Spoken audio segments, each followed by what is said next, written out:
हिंदी साहित्य BA तृतीय वर्ष की कक्षा में आपका अपने से स्वागत है।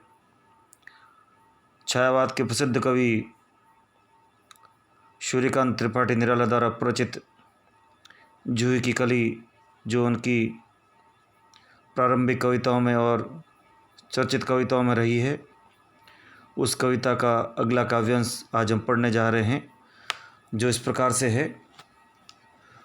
सोती थी जाने कहो कैसे प्रिय आगमन वह, नायक ने चूमे कपोल, डोल उठी वल्लरी की लड़ी जैसे हिंडोल। इस पर भी जगी नहीं चूक क्षमा मांगी नहीं, निद्रालस बंकीम विशाल नेत्र मूंदे रही।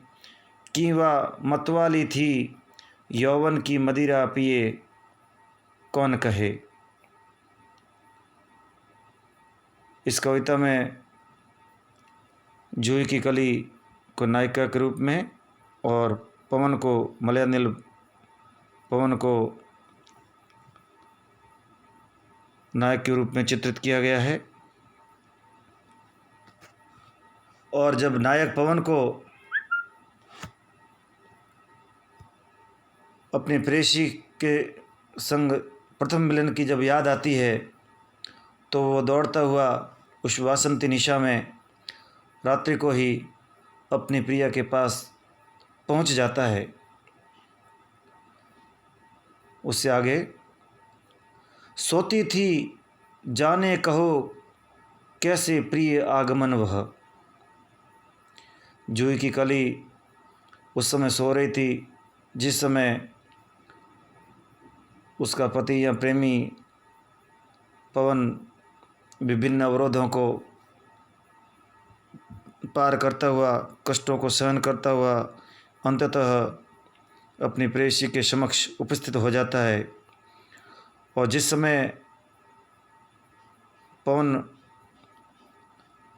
उस स्थान पर पहुंचता है जहां उसकी प्रेयसी जूही की कली निद्रा के आलस्य में सो रही है, वह उसके आगमन को जान नहीं पाती है। इस प्रकार से अपने पति के आगमन के बाद उसे पता नहीं लगती है, क्योंकि वह उस समय निद्रा में मग्न थी, निद्रा में लीन थी।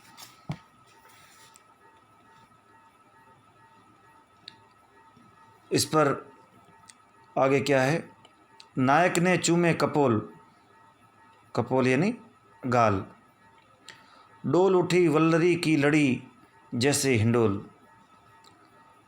और पवन की गति बढ़ जाती है। इसी कारण जो जूही की कली है या उसकी जो झाड़ी है वो दोलायमान हो जाती है, हिंडोल के समान गति करने लगती है। नायक ने चूमे कपोल, डोल उठी वल्लरी की लड़ी जैसे हिंडोल। सोती हुई कली रूपी नायिका के गाल को नायक चूम लेता है, और जो वल्लरी या बेल की जो लड़ी है इस तरह कांपने लगती है जिस तरह से जो हिंडोला या झूला हिलता है।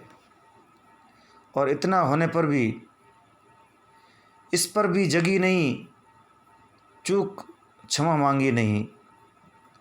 नायिका जूही की कली अपने निद्रा में इस तरह से लीन थी कि उसे प्रिय के आगमन का आभास यहाँ तक कि गाल चूमने पर भी नहीं होता है। और प्रिय के आने पर वह उठकर स्वागत न करने की उसकी जो भूल है, उसके लिए क्षमा याचना भी नहीं मांगती है, परंतु वह निद्रालस यानी निद्रा के कारण अलसाए हुए, बंकीम तिरछे, निद्रालस बंकीम विशाल नेत्र मूंदे रही।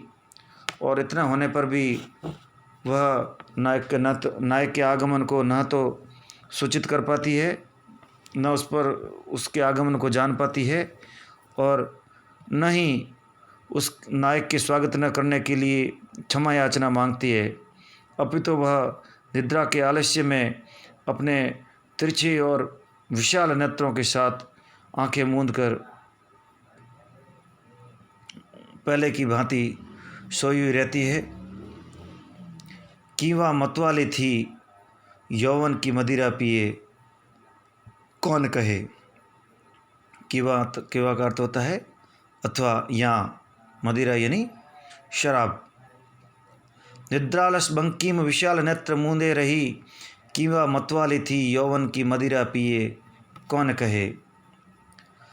नायिका जूही की कली नींद में अलसाई हुई अपने विशाल और तिरछे नेत्रों को बंद किए हुए पहले की भांति सोई हुई रही।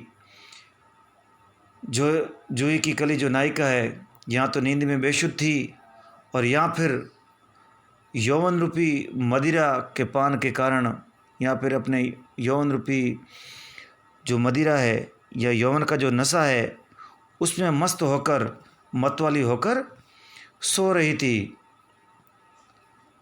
वह नींद का बहाना करके प्रिय की जो छेड़छाड़ थी उसका सुख प्राप्त करना चाहती थी। कौन कहे, इस बात को कौन जानता है कि किस कारण से वह अपनी आंखें मूंदे हुए सोई हुई रही। यहाँ तो वो निद्रा में लीन थी, या फिर यौवन के नशे में इतनी मदमस्त थी कि उसे इन चीज़ों का आभास ही नहीं हुआ। तो इस प्रकार कवि ने जूही की कली का वर्णन एक रूपगर्विता नायिका के रूप में किया गया है, और जो प्रेम की जो क्रीड़ा है और यौवन का जो उन्माद है उसका शारीरिक या मानसिक चित्रण किया गया है। धन्यवाद।